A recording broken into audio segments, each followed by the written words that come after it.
Good afternoon.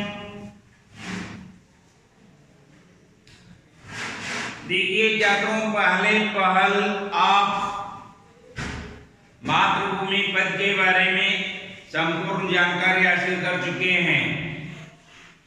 2-3 वाक्य के प्रश्नोत्तर मैंने व्हाट्सएप के द्वारा भेज दूंगा आपको। तो हम देख चुके थे कि कश्मीरी सेब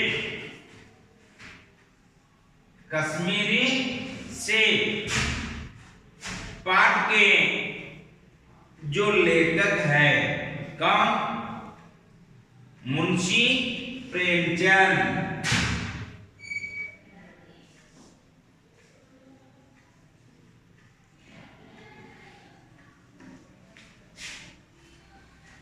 मुंशी प्रेमचंद के बारे में आप पहले ही जानकारी हासिल कर चुके हैं, है ना? तो मुंशी प्रेमचंद सिर्फ 9 उपन्यास लिखकर उपन्यास सम्राट कहलाए।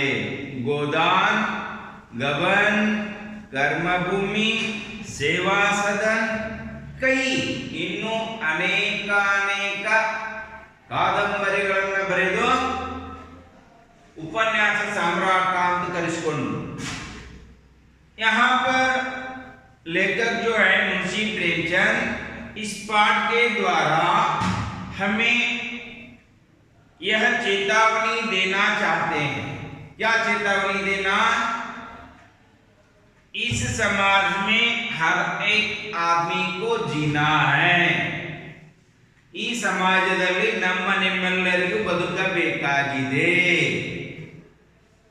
लेकिन इस दुनिया में रहे लोगों के रहन सहन, वेशभूषा, इन सभी के बारे में हमें जानना चाहते मಕ್ಕಳೇ। ಇವುಗಳ ಬಗ್ಗೆ ನಾವು ತಿಳಿದುಕೊಳ್ಳಬೇಕಾಗಿದೆ। ಅದಕ್ಕಾಗಿ ಪ್ರೇಮಚಂದ್ ಅವರು ಏನು ಮಾಡ್ತಾ ಇದ್ದಾರೆ? ಈ ಚೇತಾವನಿ ಸೂಚನೆಯನ್ನ ನೀಡುತ್ತಾ ಒಂದು ಪಾಠವನ್ನು ಬರೆದಿದ್ದಾರೆ। ಯಾವುದು? कश्मीरी सेब। लोग कश्मीरी सेब के नाम से इस दुनिया में लोगों के साथ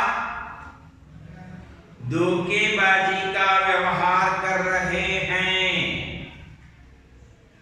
ಜನರು ಕಶ್ಮೀರಿ ಸೇಬ್ ಅಂತಕ್ಕಂತ ಹೆಸರಿನಿಂದ ಈ ಸಮಾಜದಲ್ಲಿ ಜನರಿಗೆ ಏನ್ ಮಾಡ್ತಾ ಇದ್ದಾರೆ? ಮೋಸ ಮಾಡ್ತಾ ಇದ್ದಾರೆ। अर्थ आयता? ये तो ऑलरेडी आप जान चुके हैं। शाम के वक्त मुंशी प्रेमचंद 3-4 जरूरी चीजें लाने के लिए ಮೂರ್ನಾಲ್ಕು ಅಗತ್ಯವಿರುವ ವಸ್ತುಗಳನ್ನು ತೆಗೆದುಕೊಳ್ಳಲಿಕ್ಕೆ चौक गए थे। कहाँ गए थे? चौक। चौक मीन्स सर्कल। सर्कल ಹೋಗಿದ್ರು। आ सर्कल के ಹೋಗುವಾಗ रास्ते में ही रस्तेಯಲ್ಲಿ पंजाबी मेवा परोसियों की दुकानें लगती है। आ रस्ತೆಯ ಬದಿಯಲ್ಲಿ पंजाबिನ मेवा परोस हಣ್ಣು ಮಾರುವವರ ಅಂಗಡಿಗಳಿವೆ। वहां पर रंगदार गुलाबी सेब सजे हुए नजर आए। गुलाबी ಬಣ್ಣದ ಸೇಬು ಹಣ್ಣುಗಳು ರಂಗರಿಸಲ್ಪಟ್ಟಿದ್ದವು। उसे देखकर लेखक का जी ललचा उठा। ಅದನ್ನು ನೋಡಿದ ಕೂಡಲೇ ಲೇಖಕರಿಗೆ ಏನಾಯಿತು? ಹಣ್ಣುಗಳನ್ನು ತೆಗೆದುಕೊಳ್ಳಬೇಕೆನಿಸಿತು। तब एक बात बताए कौन? शिक्षित समाज में आजकल इत्तीचिನ ದಿನಗಳಲ್ಲಿ आजकल के जमाने में आजकल शिक्षित समाज में एजुकेटेड लोगों में विटामिन और प्रोटीन के बारे में विचार किया जाता है। ಅದರೊಳಗೆ ವಿಟಮಿನ್ ಅದ, ಇದರೊಳಗೆ ಪ್ರೋಟೀನ್ ಅದ, ಅದನ್ನು ತಿನ್ನಬೇಕು, ಇದನ್ನು ತಿನ್ನಬೇಕು। ये सब आज बातें सुनने के लिए मिलते हैं। कहाँ? शिक्षित समाज में। और टमाटर को कोई नहीं पूछता था पहले, टमाटी काय ಅಂದ್ರೆ ಗೊತ್ತಿರಲಿಲ್ಲ ರೀ, ಚಪ್ರ ಬದನೆಕಾಯಿ ಅಂತ ಹೇಳ್ತಿದ್ರದು, ತಿಪ್ಪಿದಲ್ಲಿ ಬೆಳೀತಿತ್ತದು. लेकिन आज क्या हुआ है, टमाटर भोजन का आवश्यक अंग बन गया है. ಇವತ್ತಿಗೆ ಏನಾಗಿದೆಪ್ಪ ಅಂದ್ರೆ ಟೊಮಾಟೊ ಇರಲಾರ್ದ ಯಾವ ಪಲ್ಯನೂ ತಯಾರಾಗುವುದಿಲ್ಲ. और उतना ही नहीं, गाजर भी पहले गरीबों की पेट भरने की चीज थी.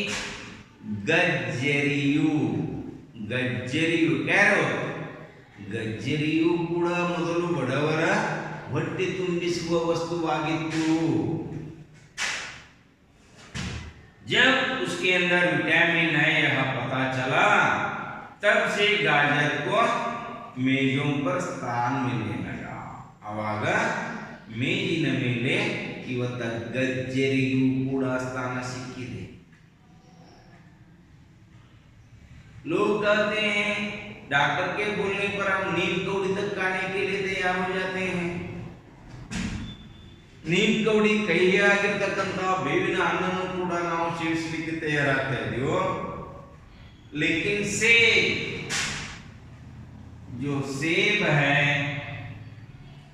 रोज एक सेब खाने से डॉक्टर की जरूरत नहीं. ದಿನಾಲು ಒಂದು ಸೇಬನ್ನು ತಿಂದರೆ ನಮಗೆ ಡಾಕ್ಟರನ ಅವಶ್ಯಕತೆ ಇಲ್ಲ. इसका मतलब है स्वास्थ्य हमारा ठीक हो जाएगा. ನಾವು ಆರೋಗ್ಯವಂತರಾಗಿರಲಿಕ್ಕೆ ಪ್ರತಿನಿತ್ಯ ಒಂದು ಸೇಬು ಹಣ್ಣನ್ನು ತಿನ್ನಬೇಕು. फलों का राजा आम है, ಹಣ್ಣುಗಳ ಮಹಾರಾಜ ಮಾವಿನ ಹಣ್ಣು. ಅದಕ್ಕಿಂತಲೂ ಕೂಡ ಇದು ಕಡಿಮೆನೂ ಇಲ್ಲ ಹೆಚ್ಚನೂ ಇಲ್ಲ. घटकर भी नहीं, बढ़कर भी नहीं है तो घटकर भी नहीं, ಹೆಚ್ಚು ಇಲ್ಲ ಕಡಿಮೆ ಇಲ್ಲ. किसमें स्वाद और रुचि में. इतना सब कुछ होने के बाद दुकानदार से मोलभाव करके प्रेमचंद ने पूछा, क्यों भाई कैसे दोगे इसे?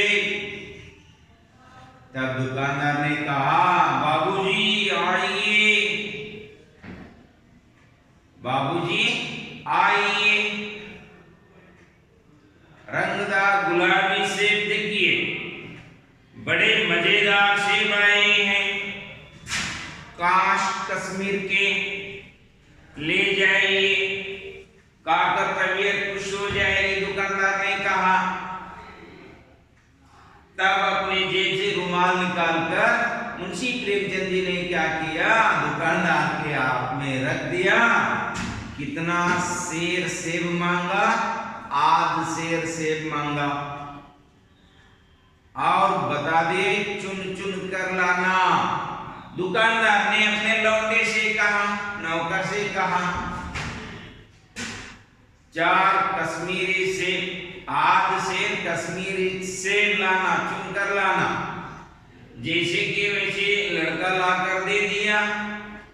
दुकानदार ने क्या किया, चारों के चारों सेब लिफाफे के भीतर, लिफाफा ಅಂದ್ರೆ ಹೇಳಿ ನಿಮಗೇನು, लिफाफा मीन्स व्हाट, पेपर ನಲ್ಲಿಟ್ಟು ಕರ್ಚಿಪ್ ನಲ್ಲಿ ಕಟ್ಟಿ ಯಾರಿಗೆ ಕೈಗೆ ಕೊಟ್ಟ, मुंशी प्रेमचंद के हाथ में, लेखक के हाथ में. लेखक 4 आने देकर सेब लेकर आए, आकर ज्यों का त्यों रख दिए. शाम को कोई फल खाने का नियम तो नहीं है, फल खाने का समय तो प्रातः काल है, मॉर्निंग है, सुबह बेलिगे. जब मुंह हाथ धोकर नाश्ता करने के लिए एक सेब निकाला तो क्या हुआ था आप जानते हैं. ಏನಾಗಿತ್ತು ಗೊತ್ತದ ನಿಮಗೆ? ಏನಾಗಿತ್ತು? पहला सेब निकाला, सड़ा हुआ था. अंडरलाइन ಮಾಡ್ಕೊಂಡಿರಲಿಲ್ಲ. 1 रुपये के आकार का छिलका गल गया था. दूसरा सेब निकाला, आधा सड़ा हुआ था. तीसरा सेब निकाला, सड़ा तो न था, दब कर एक तरफ पिचक गया था. चौथा सेब बेदाग था, लेकिन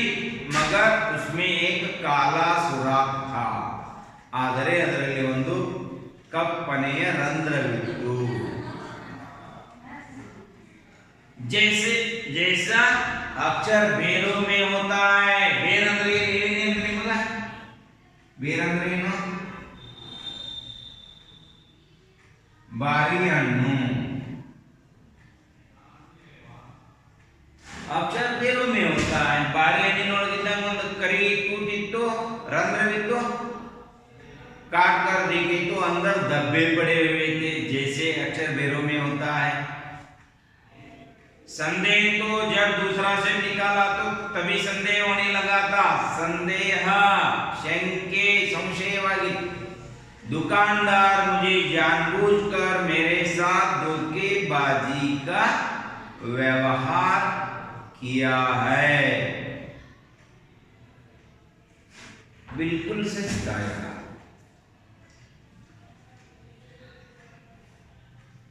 अगर एक या दो खराब होते तो लेखक समझ लेते थे कि दुकानदार का शाम में निगाह न पड़ी होगी, नजर नहीं पड़ा होगा. लेकिन चारों के चारों खराब निकले. नाल्कಕ್ಕೆ ನಾಲ್ಕು ಕೆಟ್ಟಿದ್ದು. ಬೇಕಂತ ಹೇಳಿನ ಅಂಗಡಿಯವ ಮೋಸ ಮಾಡಿದ್ದ. ಯಾರಿಗೆ? ಲೇಖಕ.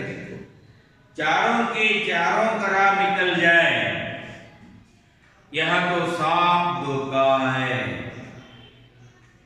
इधरೊಳಗೇನು ಸಂಶಯನೇ ಇಲ್ರಿ, पक्का ಮೋಸ ಮಾಡಿದ್ದಾನೆ. मगर इस धोखे में मेरा भी सहयोग था. देखिए मुंशी प्रेमचंद जी बताते हैं, तಪ್ಪು ಒಂದ ಕಡೆ ಆಗುವುದಿಲ್ಲ. ಮನುಷ್ಯ ಮೋಸ ಯಾವಾಗ ಮಾಡ್ತಾನ? ನಾವು ಯಾವಾಗ ಮೋಸ ಹೋಗ್ತು? ಯಾವಾಗ ಆಶೆಗೆ ಬೀಳ್ತು. ಆಶೆಗೆ ಬಿದ್ದ ಜೀವ ಗಾಶ. ಆಶೆಗೆ ಬಿದ್ದೀವು, ವ್ಯವಸ್ಥೆ ಆಯ್ತು. ಆಶೆ ಬೇಕು ಮನುಷ್ಯನಿಗೆ, ದುರಾಶೆ ಇರಬಾರ್ದು. देखिए यहाँ इस धोखे में मेरा भी सहयोग था. सहयोग ಅಂದ್ರೆ ಏನು?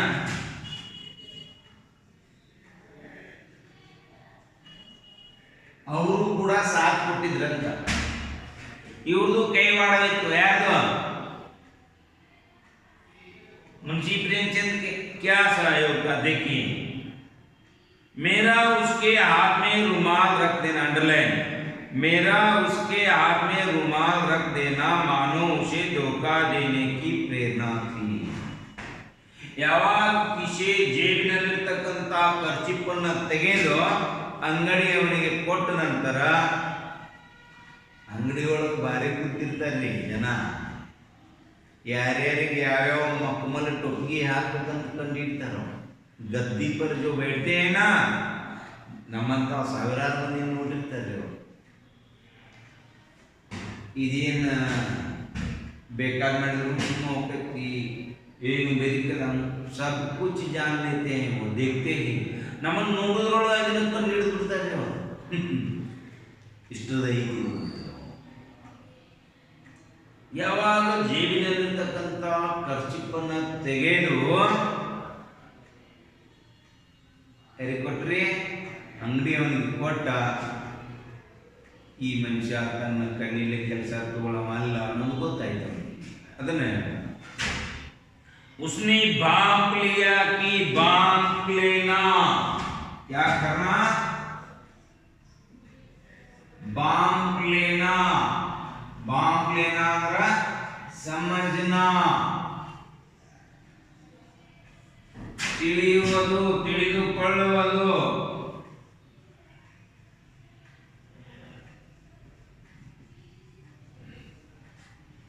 भांप लिया उन्होंने, ತಿಳಿದುಕೊಂಡು ಬಿಟ್ಟ.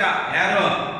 दुकानदार ने भांप लिया कि यह महाशय अपनी आंखों से काम लेने वाले जीव नहीं है. ಈ ಮಹಾಶಯ ತನ್ನ ಕಣ್ಣಿನಿಂದ ಕೆಲಸ ತೆಗೆದುಕೊಳ್ಳುವ ವ್ಯಕ್ತಿ ಅಲ್ಲ. जान लिया उन्होंने. और न इतने चौकस है कि घर से लौटाने आए. ಚೌಕಶಿ ಮಾಡೋನು ಅಲ್ಲ, ಕೆಟ್ಟವಂದ್ರೆ ಮನೆಗೆ ಹೋಗಿ ತಂದು ವಾಪಸ್ಸೂ ಮಾಡಂಗಿಲ್ಲ। घर जाकर वापस ले आए वैसे व्यक्ति भी नहीं है, और न इतने चौकस है कि घर से लौटाने आए।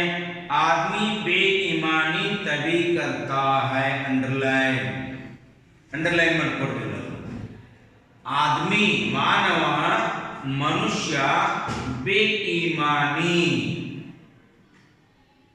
ಮೋಸ ವಂಚನೆ यानी यावाग ಮಾಡ್ತಾನ जब उसे मौका मिलता है, ಯಾವಾಗ ಅವರಿಗೆ ಸಂದರ್ಭ ಸಿಗ್ತದ ಅವಕಾಶ ಸಿಗ್ತದ ಅವಾಗ ಮೋಸ ಮಾಡ್ತಾರೆ। देखिए आदमी बेईमानी तभी करता है जब उसे अवसर मिलता है। अवसर ಅಂದ್ರೆ ಏನ್ರಿ? ಸಮಯ, मौका, अवकाश।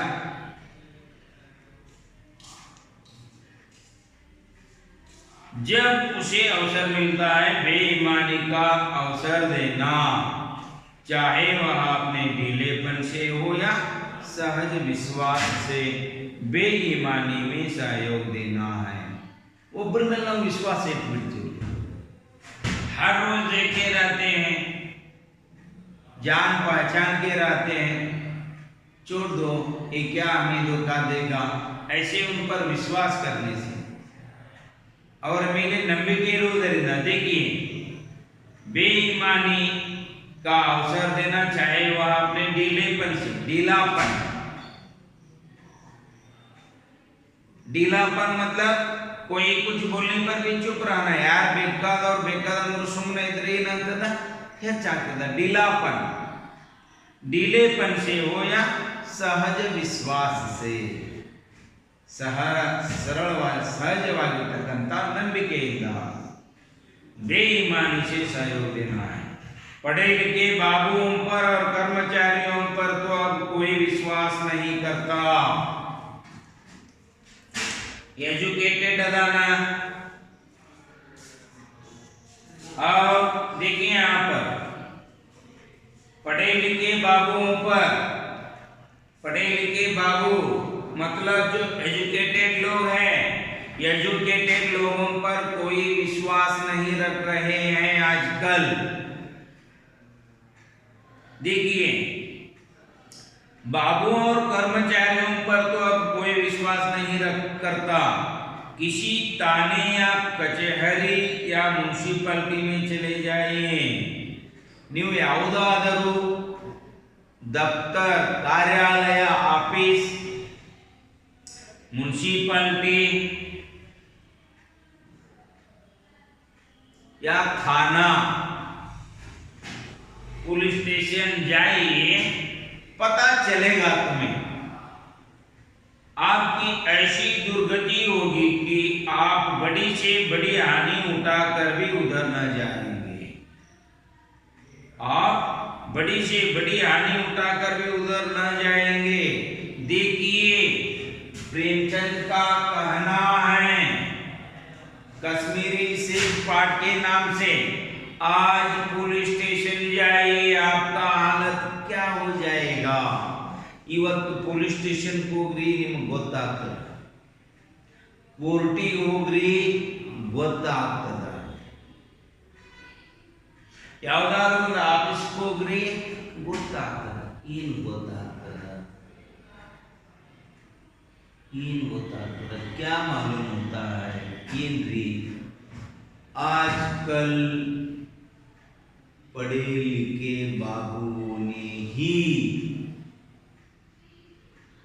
क्या कर रहे हैं?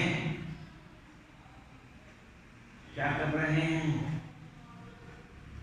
सभी के सामने हाथ फैला रहे हैं, ಎಲ್ಲರ ಮುಂದೆ ಕೈ ಒಡ್ಡುತ್ತಿದ್ದಾರೆ। ಯಾರಿವರು? ಮಕ್ಕಳೇ, ಯಾರು? ಸರ್ಕಾರಿ ಭಿಕ್ಷುಕರು। ಇವರು ಯಾರು? सरकारी भिक्षुक। रास्ते में, सड़क में जो लोग भीख मांग रहे हैं, भेंट पालने के लिए, जो ऑफिस में बैठकर भीख मांग रहे हैं जल्दी मरने के लिए। ಏನರಿ ಏನು ಹೇಳುದು? ಮುನ್ಸಿಪಾಲ್ಟಿಗೆ ಹೋದ್ರ ರೊಕ್ಕ, ಕೋರ್ಟಿಗೆ ಹೋದ್ರ ರೊಕ್ಕ, ಪೊಲೀಸ್ ಸ್ಟೇಷನ್ಗೆ ಹೋದ್ರ ರೊಕ್ಕ, ಎಲ್ಲ ಖಾಲಿ. ಕಿಶಾನ್ 10 ರೂಪಾಯಿ ಇದನ್ನು ಬಿಡಂಗಿಲ್ಲ, ಕಸ್ಕೊಂಡು ಕಳಿಸ್ತಾರೆ. इसलिए लोग उधर जाने के लिए आगे पीछे करते हैं। मुंशी प्रेमचंद वही बता रहे हैं और ಅದನ್ನ ಹೇಳಕತ್ತಾರ. ಶಿಕ್ಷಿತರಾದವರೇ ನಾವು ಕಿತ್ತು ತಿನ್ನಾಕತ್ತಿದ್ರ ಇನ್ನು ಅನ್ಪಡ್ ಜನ ಹೆಂಗ್ರಿ? ನಮ್ಮ ರೈತರು, ಕಿಸಾನ್ ಫಾರ್ಮರ್, ರೈತ, ಅನ್ನ ನೀಡುವ ನಮ್ಮ ನಿಮ್ಮೆಲ್ಲರಿಗೆ ಬಾವು ಭಿಕ್ಷಾಂದೇಹಿ. ಕೋಟಿ ಕೋಟಿ ಹಣವೇ ಇದ್ರು ತಿನ್ನುವುದೇನ? ಮಮ್ಮನಲ್ಲ ಅನ್ನ. ಆ ಅನ್ನವನ್ನು ಯಾರು ಕೊಡ್ತಾರ? ರೈತ. ಹೌದಲ್ರಿ? ಯಾರಾದ್ರೂ 2000 ನೋಟ್ ಹಿಂಗ ನೆಕ್ಕಿ ಹೊಡ್ತಂತ್ರಿ, 500 ನೋಟ್ ನೆಕ್ ನಷ್ಟ ಆತ್ರಿ, ಹೊಡ್ತಂತದ ತುಂಬತದೇನ್ರಿ? ಹೇಳ್ರಿ. ಇಲ್ಲ ರೀ, पेट के लिए अनाज ही खाना है. ನಾವು ಕೋಟ್ಯಾಧೀಶ ಇದ್ರು ರೈತನ ಹತ್ತಿರ ಭಿಕ್ಷೆಯನ್ನು ಬೇಡಲೇಬೇಕ್ರಿ. ಅನ್ನ ಕೊಡಪ್ಪ, ಜೋಳ ಕೊಡು, ಗೋಧಿ ಕೊಡು. देखिए, लेकिन कचहरी और म्यूनिसिपालिटी थाना जाए तो बहुत तकलीफ से आपको आना पड़ेगा. यह बता रहे हैं कौन? मुंशी प्रेमचंद. देखिए क्या पहले ऐसा नहीं था, व्यापारियों की साख बनी हुई थी. ಮೊದಲ ಹೀಗಿರ್ಲಿಲ್ಲ ರೀ. पहले ऐसा नहीं था, ಮೊದಲೇ ಹೀಗಿರ್ಲಿಲ್ಲ. अलगू चौधरी, जुम्मन शेख, पंच परमेश्वर ಪಾಠದ ಹೆಸರು. ಕತೆ ಬರೆದವರು ಯಾರು? ಪ್ರೇಮಚಂದ್ನ. ಕೈ ಸಾಲ್ ವರ್ಷಗಳ ಕಳೆದೋದ್ರು ಕೂಡ ಕೊಟ್ಟದನ್ನು ಮರಳಿ ಒಪ್ಪಿಸ್ತಕ್ಕಂತ ಜನ ಇತ್ತು ಮೊದಲು. ಲೇಕಿನ್ ಆಜ್ ಕ್ಯಾ ಹೋ ರಹೆ ಹೈ? ನಮ್ಮ ಗಾಂಧೀಜಿಯವರು ಹೇಳಿದ್ರು, ನಮ್ಮ ಭಾರತದಲ್ಲಿ ಯಾವಾಗ ಮಹಿಳೆಯು ತನ್ನ ಮೈತುಂಬ ಒಡವೆಗಳನ್ನು ಹಾಕಿಕೊಂಡು ರಾತ್ರಿ 12 ಗಂಟೆಗೆ ಭಯವಿರಲಾರದೆ ತಿರುಗಾಡುತ್ತಾಳು ಅಂತ. ಅವಾಗ ರಾಮರಾಜ ರಾತ್ರಿ 12 ಅಲ್ರಿ, ಹಗಲಿ 12ಕ್ಕೆ ತಿರುಗಾಡುದಾಗ ಪರಿಸ್ಥಿತಿ ನೋಡ್ರಿ ಎಲ್ಲಿ ಬಂದದ. ಹಮೇ ಐಸೆ ಸಮಾಜ ಮೇ ಜೀನಾ ಹೈ. ಇಂತಹ ಸಮಾಜದಲ್ಲಿ ನಮ್ಮ ನಿಮ್ಮೆಲ್ಲರಿಗೆ ಬದುಕಬೇಕಾಗಿದೆ ಮಕ್ಕಳೇ. ಇಂತಹ ಸಮಾಜದಲ್ಲಿ ನಮ್ಮ ನಿಮ್ಮೆಲ್ಲರಿಗೆ ಬದುಕಬೇಕಾಗಿದೆ. ಅದಕ್ಕಾಗಿ ನೀಟಾಗಿ ಒಳ್ಳೆಯ ರೀತಿಯಿಂದ ಶಿಕ್ಷಣವನ್ನು ಕಲಿತು ನಾವೊಬ್ಬ ಚೇಂಜ್ ಆದರೆ ಏನಾಯ್ತು? ಎಲ್ಲರದು ಚಿಂತೆ ಬೇಡ. ಮೊದಲು ನೀವು ಬದಲ. ನೀಟಾಗಿ ಸ್ಟಡಿ ಮಾಡ್ರಿ, ಸರಿಯಾಗಿ ಓದ್ರಿ, ಸರಿಯಾಗಿ ಬರೀರಿ, ಸರಿಯಾಗಿ ತಿಳಿದುಕೊಳ್ಳ್ರಿ. ತಂದೆ ತಾಯಿ ಗುರು ನೀವು ಕಲಿತ ಶಾಲೆಗೆ ಕೀರ್ತಿ ತರುವಂಥ ಮಕ್ಕಳಲ್ಲಿ ನಿಮ್ಮೊಬ್ಬರಾಗ್ರಿ. ಎಲ್ಲರೂ ನೀಟಾಗಿ ಸ್ಟಡಿ ಮಾಡಿ, ಇಷ್ಟು ಓದ್ರಿ. ನೆಕ್ಸ್ಟ್ ಪೀರಿಯಡ್ದೊಳಗೆ ಇದೊಂದು ಪೇರ ಕ್ವಶನ್ ಆನ್ಸರ್ ಬರೆಯೋಣ. ನಿಮಗೆ ಹೋಮ್ವರ್ಕ್ ಏನಪ್ಪ ಅಂದ್ರೆ daily question answer, own question answer ಬರೀಬೇಕು. ಪೇರ್ ನೋಟ್ಸ್ ಕಂಪ್ಲೀಟ್ ಇರಬೇಕು. ನಾವು ಯಾವಾಗ ಅಸೈನ್ಮೆಂಟ್ ಕೊಡ್ತೀವಿ ಅಸೈನ್ಮೆಂಟ್ ಎಲ್ಲವನ್ನು ಕಂಪ್ಲೀಟಾಗಿ ಮಾಡಬೇಕು. ನಿಮಗೇನಾದರೂ ತಿಳಿಲಿಲ್ಲ ಅಂದ್ರೆ ಕೇಳಬೇಕು. अच्छा, धन्यवाद.